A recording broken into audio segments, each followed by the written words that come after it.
Lectura del libro de Génesis. Israel amaba a José más que a ningún otro de sus hijos, porque era el hijo de su vejez, y le mandó a hacer una túnica de mangas largas. Pero sus hermanos, al ver que lo amaba más que a ellos, le tomaron tal odio que ni siquiera podía dirigirle el saludo. Un día, sus hermanos habían ido hasta Siquem para apacentar el rebaño de su padre. Entonces Israel dijo a José: «Tus hermanos están con el rebaño en Siquem. Quiero que vayas a verlos». José fue entonces en busca de sus hermanos y los encontró en Dotán. Ellos lo divisaron desde lejos y antes de que se acercara ya se habían confabulado para darle muerte. «Ahí viene el soñador», se dijeron unos a otros. «¿Por qué no lo matamos y lo arrojamos en una de esas cisternas? Después diremos que lo devoró una fiera. Veremos entonces en qué terminan sus sueños». Pero Rubén, al oír esto, trató de salvarlo diciendo: «No atentemos contra su vida», y agregó: «No derramen sangre, arrójenlo en esa cisterna que está allá afuera en el desierto, pero no pongan sus manos sobre él». En realidad su intención era librarlo de sus manos y devolverlo a su padre sano y salvo. Apenas José llegó al lugar donde estaban sus hermanos, estos lo despojaron de su túnica, la túnica de manga larga que llevaba puesta, lo tomaron y lo arrojaron a la cisterna, que estaba completamente vacía. Luego se sentaron a comer. De pronto alzaron la vista y divisaron una caravana de ismaelitas que venían de Galaad, transportando en sus camellos una carga de goma tragacanto, bálsamo y mirra, que llevaban a Egipto. Entonces Judá dijo a sus hermanos: «¿Qué ganamos asesinando a nuestro hermano y ocultando su sangre? En lugar de atender contra su vida, vendámoslo a los ismaelitas, porque él es nuestro hermano, nuestra propia carne». Y sus hermanos estuvieron de acuerdo. Pero mientras tanto, unos negociantes medianitas pasaron por allí y retiraron a José de la cisterna. Luego lo vendieron a los ismaelitas por 20 monedas de plata, y José fue llevado a Egipto. Palabra de Dios, te alabamos, Señor. Escuchad otra parábola. Había un hombre, padre de familia, que plantó una viña, la cercó, cavó en ella un lagar, edificó una torre, la arrendó a unos labradores y se marchó lejos. Cuando se acercó el tiempo de los frutos, envió sus criados a los labradores para recibir los frutos. Pero los labradores agarraron a los criados, y a uno lo golpearon, a otro lo mataron, y a otro lo apedrearon. Envió de nuevo otros criados, en mayor número que los primeros, pero hicieron con ellos lo mismo. Finalmente les envió a su hijo, diciéndose: «Respetarán a mi hijo». Pero los labradores, al ver al hijo, se dijeron: «Este es el heredero, venid, matémosle y quedémonos con su heredad». Lo prendieron, lo echaron fuera de la viña y lo mataron. Cuando venga el dueño de la viña, ¿qué hará con aquellos labradores? Le respondieron: «A esos malvados los hará perecer de mala muerte y arrendará la viña a otros labradores que le paguen los frutos a su tiempo». Jesús les dijo: «¿Acaso no habéis leído en las Escrituras? La piedra que rechazaron los constructores, esa vino a ser piedra angular. Fue el Señor quien lo dispuso, y es admirable a nuestros ojos. Por eso os digo que os será quitado el reino de Dios, y será dado a un pueblo que rinda sus frutos».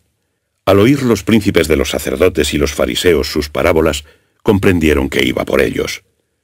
Y aunque deseaban echarle mano, temieron a las gentes, pues lo tenían por profeta. Palabra del Señor. Gloria a ti, Señor Jesús.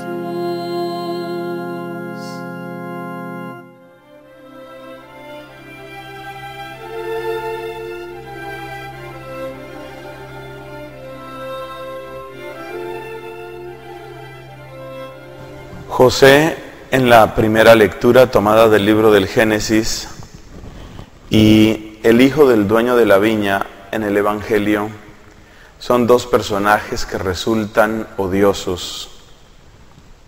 El primer impulso de la mayor parte de los hermanos de José queda descrito en estas palabras homicidas: vamos a matarlo y a echarlo en un aljibe. Y en el caso del Evangelio, la decisión es semejante. Este es el heredero, venid, lo matamos y nos quedamos con su herencia. La muerte, por supuesto, es la crueldad última que se puede aplicar a una persona. ¿Por qué tanto odio? ¿Hasta dónde puede llegar la envidia de estos hermanos? ¿Qué era lo que realmente les fastidiaba?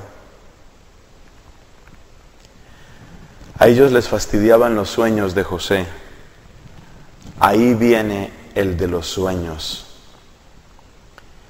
Y hay una relación entre esos sueños y la herencia, porque los sueños se referían a un futuro. Todos los sueños de José eran lo que iba a suceder, lo que se suponía que iba a suceder después. Era como la herencia de José. Y algo parecido tenemos en el Evangelio. Este es el heredero. Venid, lo matamos y nos quedamos con su herencia. Les fastidiaba la herencia, les fastidiaba la esperanza, les fastidiaban los sueños. Estas tres palabras están bastante relacionadas. La herencia, la esperanza, los sueños. Y seguramente les fastidiaban porque ellos no los tenían. Ellos vivían sin esperanza. Para ellos existía el trabajo y existía el sueldo. Existía el esfuerzo y la cosecha. Pero ellos no tenían esperanza. Entre otras cosas, una herencia es algo que rebasa lo que uno ha trabajado. La herencia la recibe el hijo por ser hijo, no porque haya trabajado mucho o poco. La herencia tiene el carácter de un regalo. El hijo recibe la herencia solamente porque es hijo. Entonces, ahí vamos agregando palabras, ¿no? Les fastidiaban los sueños, la herencia, la esperanza, el regalo.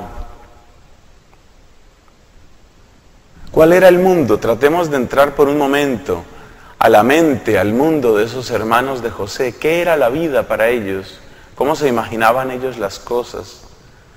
La lógica que ellos conocen es la del trabajo duro, trabajo arduo, permanente. Eran aquella clase de personas que sienten, uno no tiene sino lo que se gana, y cada quien tiene lo que se merece. Y por eso les fastidian los regalos, les fastidian las herencias, les fastidia la esperanza. Uno no tiene sino lo que uno se regala a sí mismo, lo que uno consigue por su propia fuerza. Es decir, que en ambos casos, tanto en la primera lectura como en el Evangelio, vemos enfrentadas dos lógicas. Una es la lógica de uno solo tiene lo que consigue, lo que compra, lo que negocia. Hasta donde llegue tu astucia, hasta donde lleguen tus fuerzas, hasta donde lleguen tus recursos, hasta ahí llegará tu felicidad. Esa es una lógica. Esa es la lógica de los hermanos de José. Y la otra lógica es la lógica de la esperanza. Tengo un padre y es un padre bueno. Y mi papá es generoso, mi papá es bondadoso, mi papá es abundante. Y estoy seguro que de su abundancia va a compartir, va a darme. Son dos modos muy diferentes de pensar. El uno solo mira a las cosas por las que trabajo, por las que lucho, las cosas que yo me consigo, lo que yo logre conseguir, eso es. El otro es lo que yo recibo, hasta dónde puedo abrir el corazón, hasta dónde es bondadoso mi Padre.